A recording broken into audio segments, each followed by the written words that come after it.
12 News is your local election headquarters. Now we continue our Where They Stand series on WPRI.com. I'm Raymond Bakari. Joining us today is Keith Harrison, who is one of 3 Woonsocket mayoral candidates in this year's September primary. Keith, it's good to have you here. Thank you very much for having me.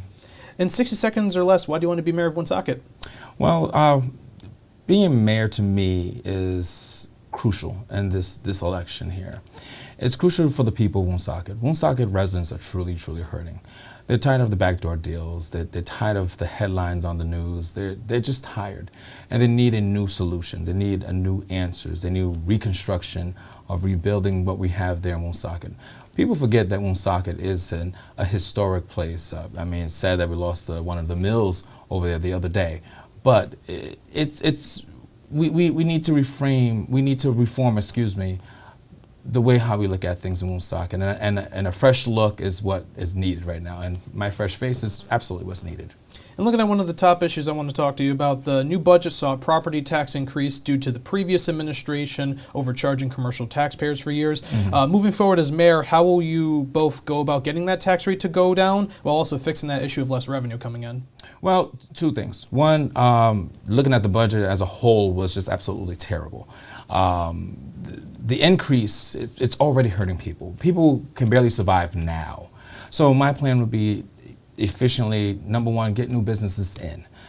That's crucial, and it's called wheeling and dealing, and you have to do that with new businesses. And there's new business that's willing to come to the table. I've already made phone calls who's willing to come into Woonsocket and start their business, but it has to be a give and take by the city. As far as the budget goes, the budget is small. We have a very small budget. Our representatives need to do a lot better to get us more funding for the city itself, and then maybe from that point we can really re-ramp and say, okay, now we can invest in this and invest in infrastructure and invest in maybe windmill projects, solar panels, things of that nature to actually really reboost Woonsocket and get that infrastructure, that true infrastructure back. But right now, underneath this new tax plan, you're going to wind up forcing more residents out of Woonsocket, and that's what's going to happen. I read recently in the Valley Breeze, local newspaper that covers what's going on in Woonsocket, that Police Chief Thomas Oates III pointed out that there's a shortage of police officers in the department and that they need more staffing. In your opinion, what needs to be done to get more officers on board? Well, again, you look at the salary of an officer. It can't cut it. It can't cut it. I'm a single parent. I'm an independent parent of 1, and I'm holding 2 jobs myself. And that's already bizarre. People have never thought of going back to 2 jobs, but this is what the world is coming down to.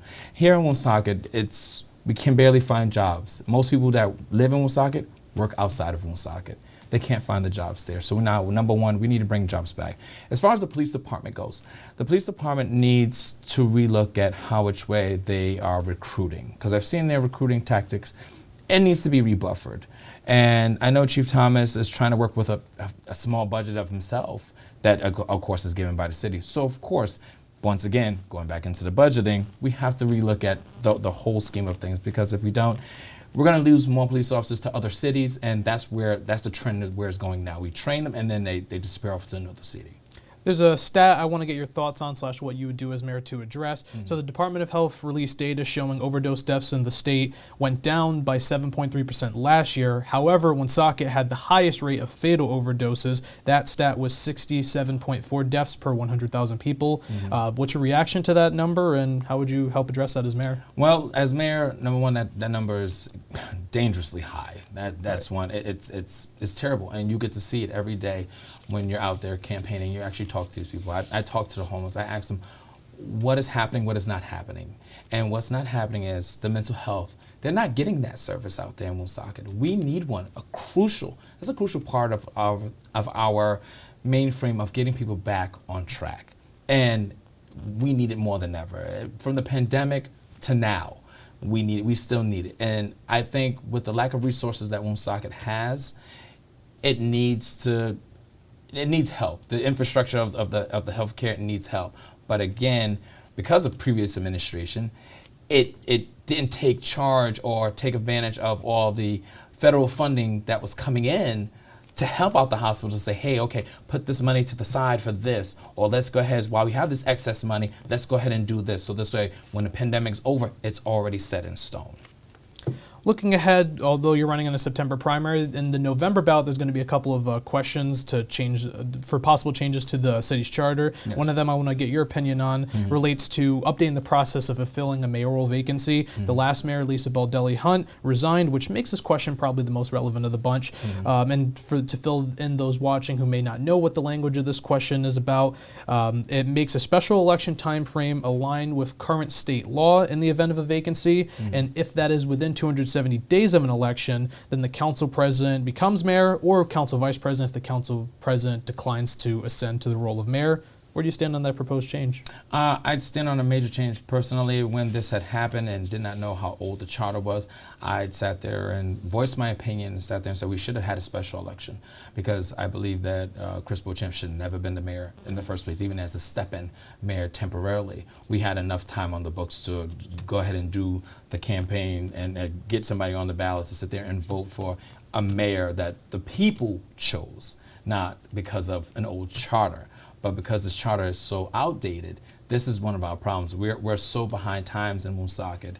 And as mayor, that's one of my first top agendas to work on that, because it seems like right now, even currently, it's still at a dragging pace, which is unacceptable. We can do special meetings for everything else underneath the sun, but we can't focus on what needs to be really focused on, and that is a hot topic button, especially when a lot of people in Woonsocket disagree that he should be mayor right now, currently. So, but as far as the charter goes, that should be changed immediately. And just to clarify for the viewer watching at home, you support that change? Like that question? Absolutely. I support of the change. Got it. That's all the questions I had. Keith, thank you for giving us your time for this. Thank you very much. I appreciate it. And thank you for tuning into this edition of Where They Stand. Remember, 12 News is your local election headquarters. We have other candidate interviews as well as a voter guide available on WPRI.com. For now, Raymond Bakari, 12 News.